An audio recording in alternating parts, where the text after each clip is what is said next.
estimada irmã Isis Rezende, no tema A Voz do Silêncio. Então, nós já vamos passar a palavra para ela e vamos já iniciar a gravação. Ok. Obrigada, Tetê. Obrigada pelo convite. É um prazer muito grande fazer parte da comemoração das Bodas de Prata da loja Estrela d'Alva, 25 anos de funcionamento, e me sinto muito honrada por haver sido convidada para dar esse curso sobre a voz do silêncio. Nós já falamos a visão geral, já falamos sobre o primeiro capítulo, e hoje vamos falar sobre o segundo capítulo. Então, recapitulando, esse foi o último livro escrito por Helena Petrovna Blavatsky. Ele não foi da sua autoria, embora tenha sido escrito por ela, porque ela aprendeu esses aforismos, esses versos, no seu treinamento no Tibete, quando ela esteve entre Shigatse e Ladakh. Ela esteve lá por mais de 7 anos e era uma literatura originária do livro dos versos... Não, esqueci o nome agora. Era uma literatura da mesma fonte das Estâncias de Dzian, e ela sabia de memória alguns versos. E ela escolheu alguns especialmente dedicados para o público ocidental. É praticamente o primeiro livro de budismo tibetano publicado no Ocidente, trazendo a lógica do Bodhisattva. Então, dentro desse contexto, o livro tem 3 capítulos. O primeiro capítulo, ele marca a transição da vida comum para a vida espiritual. O segundo capítulo, que é o que nós vamos ver hoje, ele marca a vida espiritual vivida para o bem de si mesmo ou para o bem de todos os seres. E o terceiro capítulo, ele marca só a vida espiritual vivida para o bem de todos os seres, e ele se chama Os 7 Portais. Então, com esse entendimento, a gente vê que Blavatsky faz um contraponto entre a vida comum e a vida espiritual vivida para si mesmo e para o bem de todos os seres, mas o real interesse dela era a senda dos bodhisattvas, viver para o bem de todos os seres. O que praticamente é uma exceção em termos da humanidade, mas, segundo eu entendo, é a regra em relação à sociedade teosófica. A maioria dos teosofistas se orienta para essa perspectiva de tentar evoluir de forma a poder ajudar melhor. Então, assim, falando genericamente, agora nós vamos falar especificamente sobre as 2 sendas. Eu vou compartilhar aqui,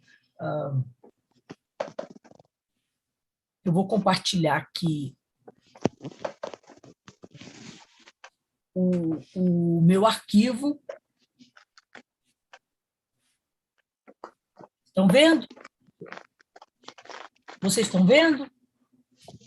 Sim, está bem, está ótimo. Pois é. Então, na verdade, é um resumo que eu fiz e com os pontos mais importantes. Claro que eu não vou ler tudo, mas os aforismos que eu considerei mais importantes, eu coloquei aqui nesse meu resumo. Então, as 2 sendas se trata do caminho chamado do Pratyeka Buda ou o caminho do Bodhisattva. O Pratyeka Buda é aquele que se torna liberto ele se desenvolve o suficiente para não precisar mais reencarnar, mas ele só está interessado no seu próprio sofrimento. Ele não está interessado em auxiliar aos demais, ele não está interessado em ser um instrutor da humanidade. Já o Bodhisattva, ele tem a compaixão como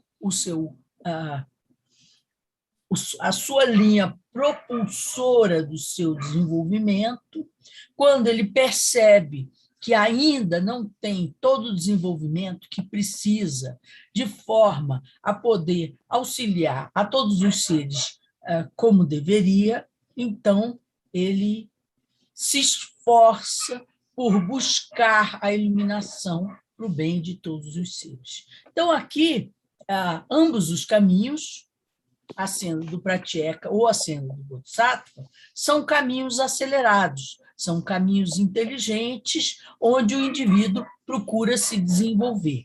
Só que a motivação interna é diferente. Então, nós vamos ver que, nesse capítulo, ela vai, de uma certa forma, fazendo o contraponto entre o caminho vivido para si mesmo e o caminho para o bem de todos os seres, mas, de alguma forma, vai convencendo o leitor que o caminho do Bodhisattva é um caminho mais completo. E, de fato, nós vamos ver que quando o indivíduo desenvolve a compaixão num grau suficientemente forte, ele atrai a atenção daqueles que são pura compaixão e que já passaram da nossa etapa, aqueles que nós chamamos de mestres de sabedoria. E esses mestres de sabedoria, de uma certa forma, adotam o indivíduo de forma que ele possa se desenvolver mais rápido para poder ajudar melhor a todos os seres. Então, uma grande diferença entre a senda do Pratyeka e a senda do Bodhisattva é que na senda do Bodhisattva existe uma ligação com o mestre de sabedoria, uma ligação com vários, que a gente pode chamar de várias coisas. A gente pode chamar de senda do discipulado, a gente pode falar de iniciações. As iniciações são expansões de consciências provocadas por seres mais desenvolvidos, e o ser que foi adotado, vamos dizer assim, ele não teria condições de realizar essas expansões de consciência sozinho. Então, nessa coligação, existe uma troca energética. Nas cartas dos Mahatmas, eles falam que é como dois vasos comunicantes, é como se fossem dois tanques, um mais em cima e um mais embaixo, que estão ligados por um cano. E esse cano, ele faz com que, claro que é tudo energético, né? A energia do mestre chegue ao discípulo, e também os conhecimentos do discípulo também são acessíveis ao mestre. E um exemplo bem claro disso é que o mestre Moria não sabia inglês, mas ele pegava o conhecimento no cérebro do Olcott, no cérebro da Blavatsky, no próprio cérebro do mestre Kuthumi, e se manifestava e escrevia cartas em inglês. Então, não é só uma coisa que vem de cima para baixo, é uma coisa também de baixo para cima, essa conexão. Então, logo no começo, o capítulo 1, ele vai até o aforismo 100, nós vimos. Já o 101, ela começa perguntando, e agora, ó mestres da compaixão, ensina o caminho aos outros homens. Olha todos aqueles que batem a porta em busca de admissão e esperam na ignorância e trevas ver escancarado o portal da doce lei. Então, já nas duas sendas, ela já mostra que o interesse é o indivíduo se tornar, eventualmente, um mestre da compaixão, capaz de ensinar o caminho aos outros homens. Por quê? Porque há muito sofrimento e pouca gente capacitada nesse sentido. Já o 102 continua na mesma linha. Não quererás tu, mestre da tua própria misericórdia, revelar a doutrina do coração? Recusar-te-ás guiar teus servos até a senda da libertação? Mas a gente vai ver que o indivíduo, para ser capaz... Deixa eu deixar isso aqui, senão vai ficar pitando. O indivíduo, para ser capaz de entrar nessa senda do Bodhisattva, existem requisitos. E a gente vai ver que o orgulho precisa ser superado. Então, o artigo 110 diz o seguinte, o aforismo 110 diz o seguinte. Ai, meu Deus. Só um minutinho. Sábio, que farei eu para conseguir a perfeição? E a resposta está no 111. Procura as sendas, mas isola nu, ser limpo de coração antes de empreenderdes a viagem. Antes de dar o primeiro passo, aprende a discernir o real do falso, o fugaz do permanente. Aprende, sobretudo, a separar a erudição da cabeça da sabedoria da alma, a doutrina do olho da doutrina do coração. Vamos nos deter nesse ponto. A doutrina do coração tem a ver com a sensibilidade, tem a ver com a percepção da dor alheia, com a solidariedade. A doutrina do olho se centra mais nas aparências, e as aparências enganam. Então, aqui já mostra, aqui está, como vou conseguir a perfeição? Como vou evoluir espiritualmente? Tem dois caminhos. Um caminho onde você vai pelas aparências e um caminho onde você vai pelo coração. Você tem que limpar o teu coração antes de começar a viagem e desenvolver a sensibilidade em você. Perceber que as aparências enganam. E aqui o 112 e o 113, eles vão mostrar quanto isso é sério. Vocês lembram que a primeira sala, chamada de sala das tristezas ou sala da ignorância. A segunda sala, que é o que nós estamos vendo agora, é a sala da instrução ou aprendizado. E a terceira sala, a sala da sabedoria. Já vimos que a primeira sala se conecta com os sentidos, a segunda sala com a mente e a terceira sala com a sabedoria, com a capacidade de discernir. Então, ela diz assim, sim, a ignorância, que é você estar preso nos sentidos, cego em relação ao mundo espiritual, a ignorância é qual redoma fechada e sem ar, e a alma, um pássaro dentro dela. A ave canora não gorjeia nem pode mover uma pena, mas emudece, entorpece e morre de exaustão. E o 113 dá um golpe mortal. Mesmo a ignorância é preferível a erudição da cabeça, sem a sabedoria da alma para iluminar. Ou seja, a ignorância é sofrimento, a ignorância é tudo o que nós precisamos nos libertar. Mas mesmo ela é preferível à erudição da cabeça. Por quê? Porque o ignorante sabe que não sabe. Mas aquele que tem a erudição na cabeça está enganado pelas aparências e pensa que sabe, está limitado ao seu próprio conhecimento. Então, mesmo a ignorância é preferível a esse conhecimento livresco, onde nós não temos realmente o eu interior, a sabedoria da alma para nos iluminar e guiar. Então, vejam aqui, nós estávamos falando de pré-requisitos. Limpar o coração e separar o que é a sabedoria da alma da sabedoria do olho.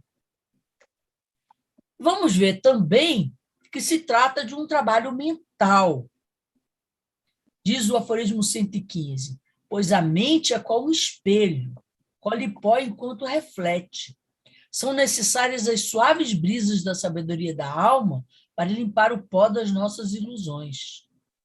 Procura, ó principiante, fundir tua mente e alma. Fundir tua mente e alma. O que quer dizer isso? A mente é um princípio dual. A mente, ela pode se unir ao princípio câmico, que são dos nossos desejos, das nossas paixões, o eu pessoal, ou ela pode se unir aos ideais, às aspirações, à sabedoria. Então, fica ou kama manas, que é a mente voltada para o desejo, ou buddhi manas, que é a mente voltada para as aspirações espirituais. Então, quando ela diz procura ao principiante fundir tua mente e alma, ela está dizendo que você foque a sua mente no aspecto búdico da sua natureza, que você foque a sua mente nas melhores aspirações, nos melhores ideais, na fraternidade, no amor, na simpatia, na solidariedade. Mas isso não vai acontecer amanhã de manhã. Por quê? Porque a mente é como um espelho. Ela colhe pó e reflete. Então, enquanto ela colhe pó, pega um espelho cheio de pó, ele não consegue refletir. Então, são necessárias as suaves brisas da sabedoria da alma, aqui do princípio búdico, para limpar o pó das nossas ilusões. E quando o pó das nossas ilusões é limpo, a nossa mente é capaz de refletir os princípios superiores. Mas isso é um processo que tem que ser repetido várias vezes,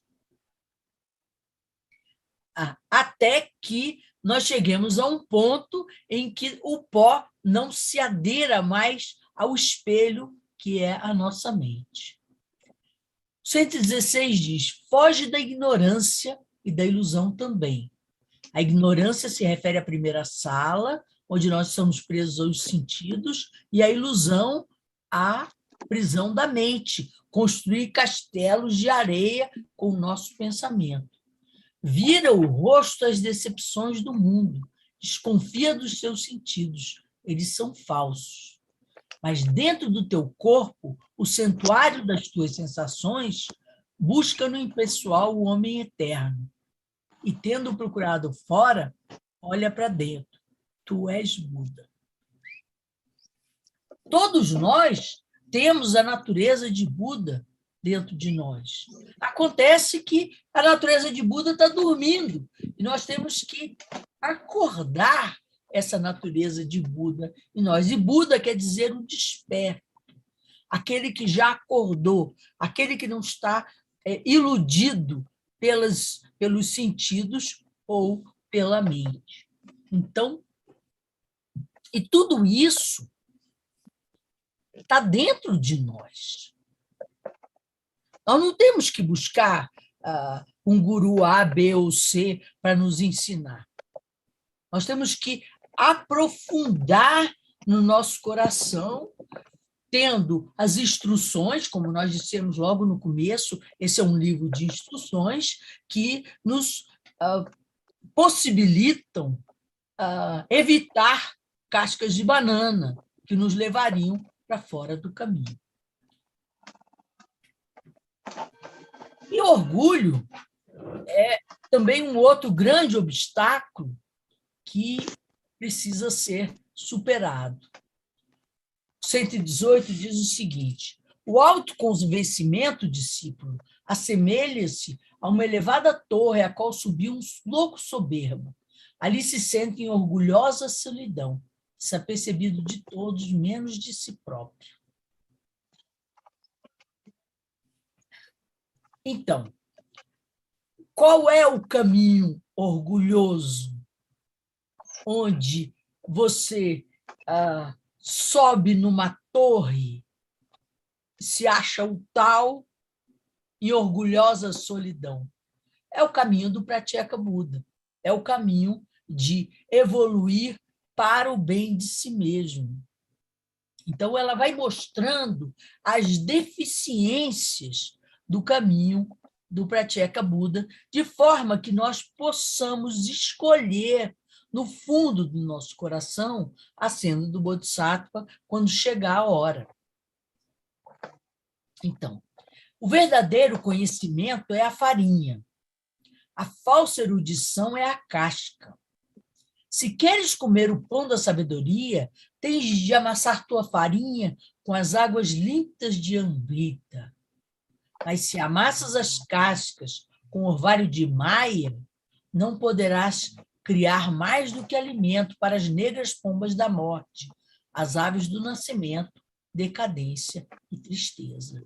Quer dizer, as consequências de nós vivermos para as aparências ou de nós bebermos na fonte búdica do nosso coração são muito significativas. Um segundo. Encontrei isso na internet sobre significativos. Tem que tirar o som do celular, senão fica fazendo barulho.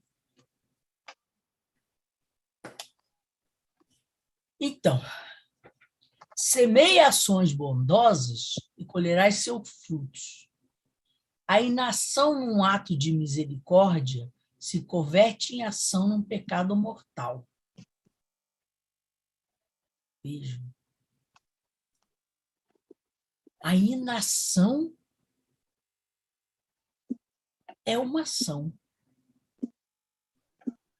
Se frente a uma situação de misericórdia nós não fazemos nada, nós optamos por não fazer nada. E isso se configura um pecado mortal. E isso se converte, esses aforismos, 135, 136, 137, 138, nas bases do caminho do Bodhisattva. Então, diz o 136, quererás abster-te da ação? Não é assim que tua alma obterá sua libertação. Para alcançar o nirvana, é mister alcançar o autoconhecimento. E o autoconhecimento é filho de atos amorosos. Tem paciência, candidato, como quem não teme fracasso nem corteja êxitos. Fixa o olhar de tua alma na estrela cujo raio és, a estrela flamejante que brilha dentro das obscuras profundezas do ser permanente, dos campos ilimitados do desconhecido. Veja,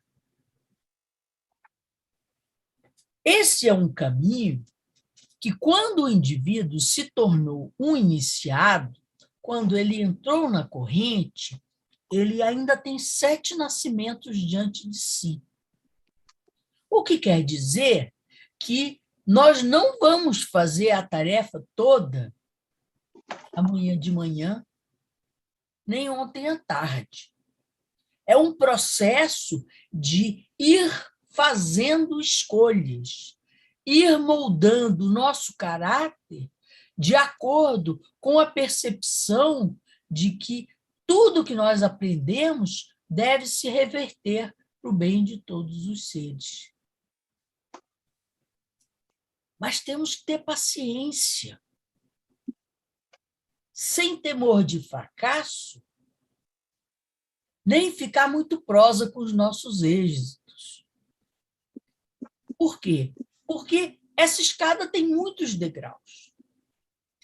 E no caso do caminho do Pratyeka, cada degrau que ele sobe, ele usa a energia para subir o próximo degrau e não para ajudar a todos os seres.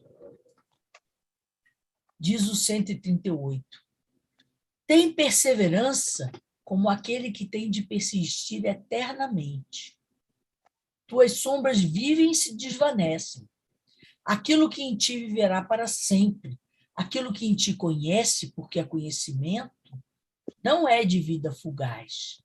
É o homem que foi, que é e será, para quem a hora nunca soará.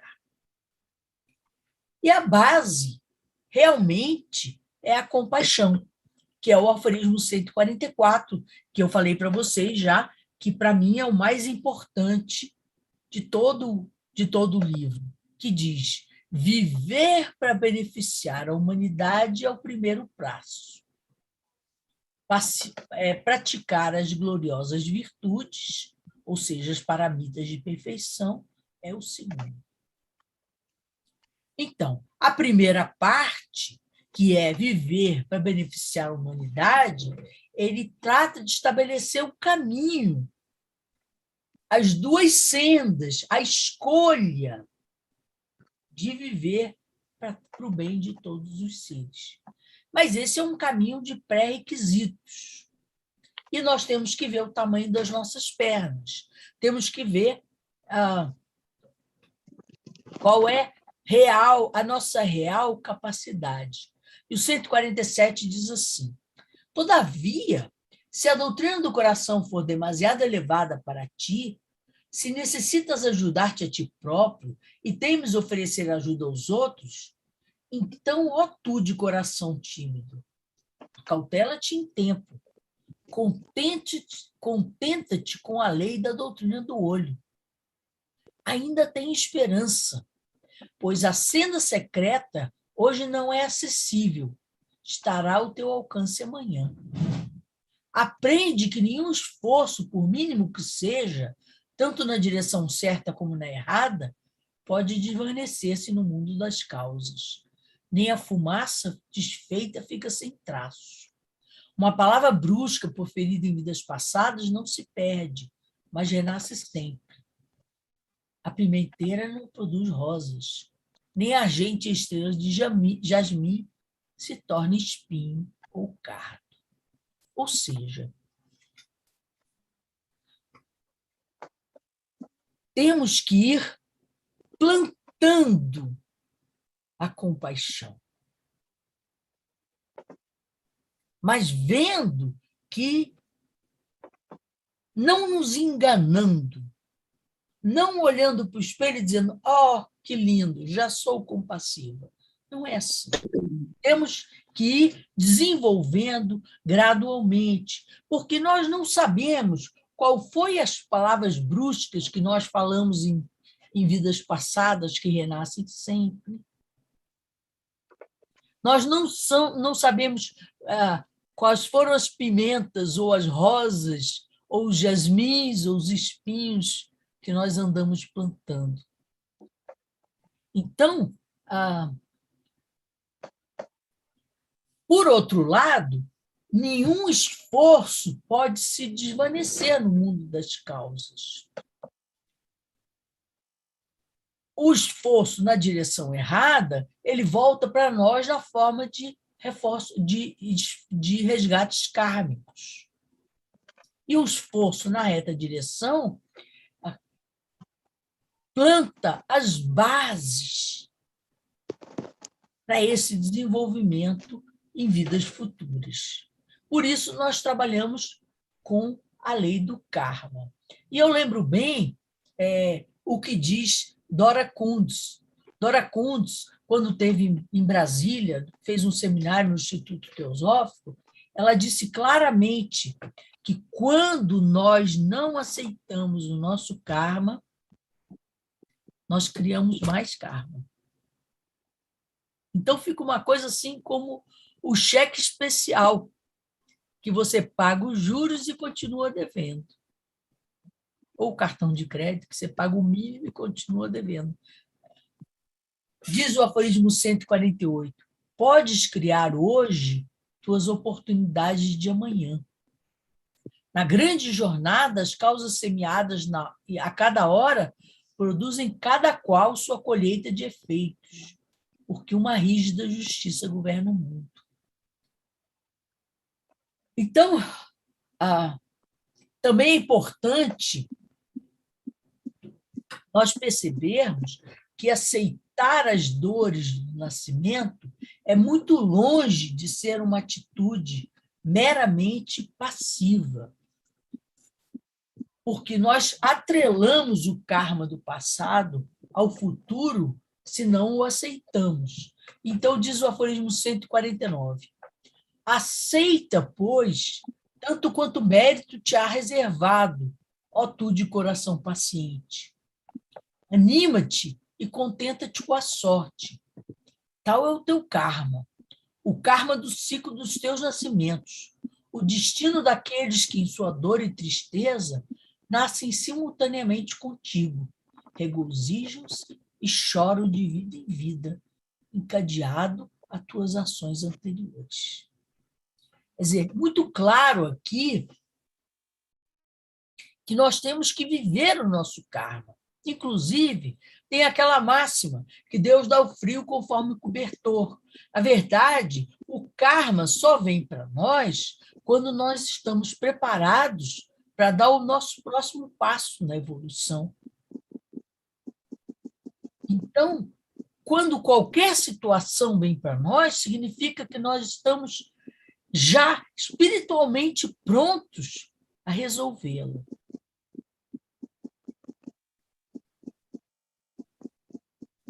Não podemos fugir do karma, nos esquivar do karma e deixar de ajudar o nosso semelhante. E é interessante que tem um monte de pontinhos, o que mostra que, ao vivenciar o seu karma, ao aprender com o seu karma, você dá passos que aqui não podem ser ditos, mas são sugeridos. O aforismo 152 diz assim, condenado a perecer é aquele que, temeroso de Mara, se abstém de ajudar o homem para não agir pelo eu. O peregrino que queira refrescar seus cansados membros em águas correntes, mas não se atreve a mergulhá-los de pavor à corrente, arrisca-se a sucumbir de calor. Inação baseada no medo egoísta não pode dar senão maus frutos. Aqui pega bem aquele ditado, né? Se correr o bicho pega, se ficar o bicho come, não é? Quer dizer, você, por medo de ajudar, porque a corrente pode te levar, você se arrisca a sucumbir de calor. Ou seja, em vez de se arriscar a sucumbir de calor, é melhor você se arriscar a ajudar o próximo, né? Porque a inação baseada em medo egoísta não pode dar senão maus frutos. Diz o 153, o devoto egoísta vive sem finalidade. Vive em vão o homem que não leva a cabo a tarefa que lhe foi assinalada na vida. Veja que coisa séria, não é? Vive em vão aquele que não leva a cabo a tarefa que lhe foi assinalada na vida. Desempenha bem a tua tarefa, planta bem o teu futuro. Diz o 155, se não pode ser o sol, se então humilde o planeta. Se estás impedido de brilhar como o sol meridiano sobre a montanha nevada de pureza eterna, Escolhe, então, ó neófito, um caminho mais humilde. Esse é o cumprimento do nosso Dharma na etapa que nós estamos. Sela-no como eles, dá luz e conforto ao fatigado peregrino, e busca o que sabe menos que tu, que em tua mísera desolação está faminto pelo pão da sabedoria, do pão que alimenta a sombra, sem instrutor, esperança ou consolação. E falo ouvir a lei. E aí nós chegamos nos aforismos que eu considero da maior importância nesse caminho de escolha entre a senda de viver para si mesmo e a senda de viver para todos os seres. Por quê? Porque quando você vive para si mesmo, e aí eu poderia chamar do caminho do yogi, só para dar um nome, porque a gente precisa dar algum nome, não é? Tudo que você faz com suas próprias pernas. Então, o risco de escorregar é bem menor. Quando você resolve entrar na corrente, na senda bodhisattvica, ainda que nos seus estágios preparatórios, você vai ser nutrido de uma energia espiritual que você pode não dar conta de administrar.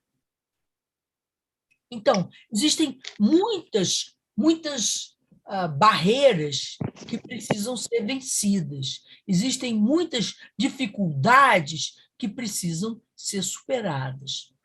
E esses aforismos, que eu vou citar daqui para frente, o 173 a 176, eles vão mostrar exatamente o que é a realidade desse se jogar na corrente, que é a realidade desse você, de verdade, tentar aprender para ajudar a todos os seres.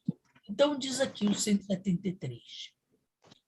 Ninguém, Olanu, se torna Arhan ou um Arhat, como a gente está acostumado mais com o termo, ninguém, Olanu, se torna um Arhat na existência em que a alma começa pela primeira vez a ansiar pela libertação.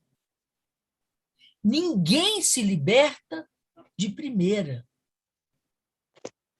O Buda levou 6 anos em austeridades e meditação. Só que ele já tinha vários outros nascimentos onde ele já tinha começado essa jornada.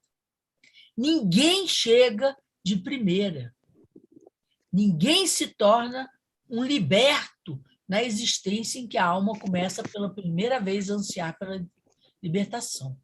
Mas, ó tu ansioso, a nenhum guerreiro voluntário da fera luta entre o vivo e o morto, a nenhum recruta poderá jamais ser-lhe negado o direito de entrar na senda que conduz ao campo de batalha.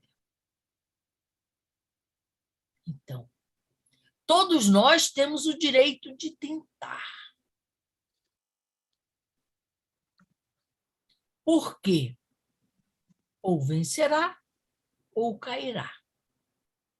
Ou será bem-sucedido nos seus empreendimentos, ou não. Sim, se vence, o nirvana será seu. Antes de abandonar a sua sombra, a sua envoltura mortal, essa causa prende angústias e dores ilimitadas, os homens honrarão nele um Buda grande e santo. Ou seja, se nós vencermos, nós vamos nos tornar Budas.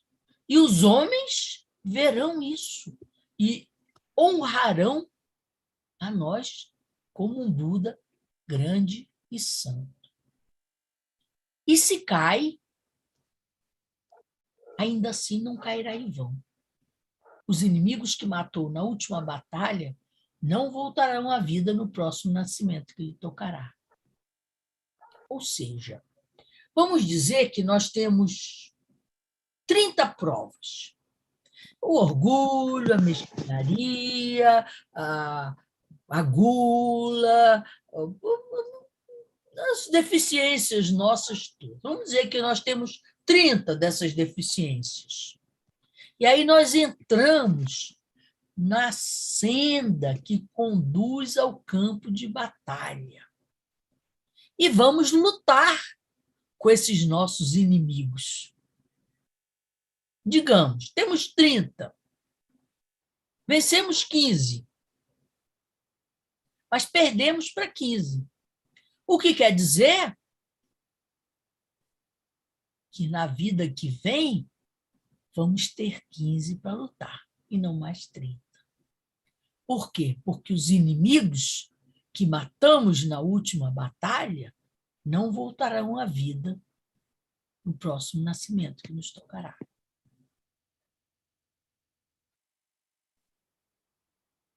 Para mim, isso aqui é a esperança, não é? Nesse caminho, a gente, ao colocar os pés, pode ser arrastado.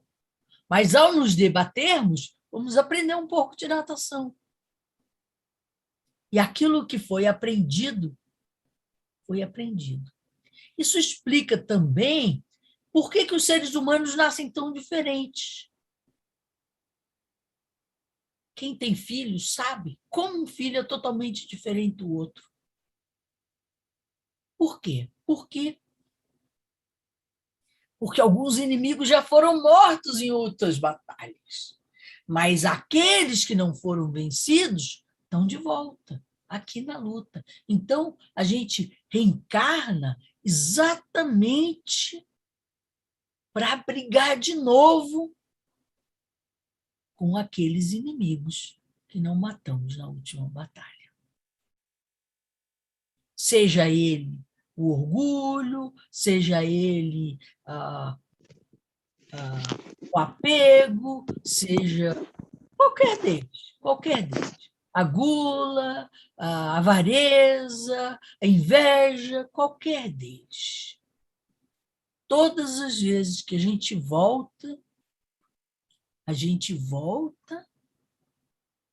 como uma nova oportunidade de aprender bem aquilo que não aprendemos bem nos nascimentos anteriores.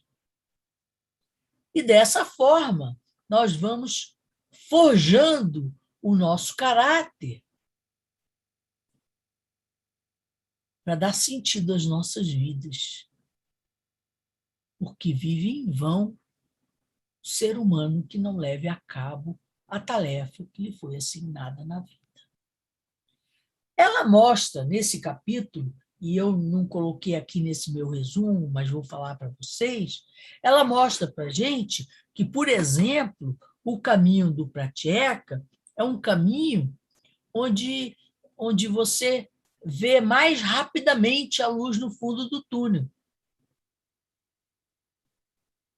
E o caminho do Bodhisattva é um caminho mais longo, onde você vai tropeçar muitas vezes, mas os tropeços seus serão computados a seu favor. Então, ela mostra as vantagens e as desvantagens de ambos caminhos, embora claramente eu digo, Helena Petrovna Blavatsky, não tinha nenhum interesse na senda do Pratyeka.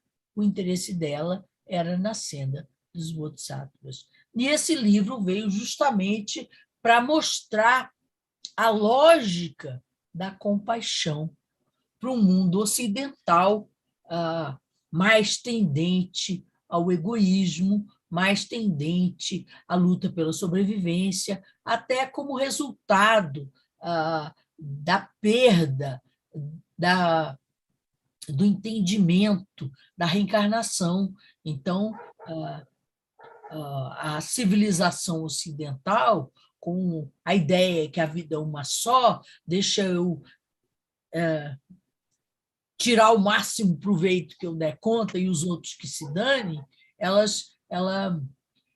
foi se enrijecendo na direção do egoísmo, na direção da autopreocupação, o que no Oriente é bem menor. Mas, de qualquer forma, Oriente ou Ocidente, esse livro vem nos dar as instruções devidas, as instruções necessárias para que nós percebamos quais são as consequências das nossas opções, quais são as consequências dos nossos passos na vida. Muitas vezes nós podemos pensar assim, isso é foro íntimo, quem está vendo o que eu quero, o que eu não quero? Na verdade, as nossas intenções falam muito, porque elas efetivamente vão abrir caminhos melhores ou piores de acordo com aquilo que nós temos no nosso foro íntimo. Não adianta tentar fingir ou se basear nas aparências. Aqui já diz muito. Uma é a doutrina do coração, outra é a do olho. E até a ignorância é preferível à erudição da cabeça, sem a sabedoria da alma para governar. Então, mais ou menos, era isso que eu tinha para dizer para vocês sobre as duas sendas. Tem muito mais aforismos, evidentemente, mas não dá para a gente ler o livro todo aqui, né? Eu pensei aqueles que considerei mais importantes. E na semana que vem vai ser a nossa última apresentação sobre esse tema, onde nós vamos falar naquilo que é considerado a voz do silêncio propriamente dita, que é o terceiro capítulo, chamado Os Sete Portais, que trata das paramitas de perfeição. Então, é isso que eu tinha para dizer para vocês.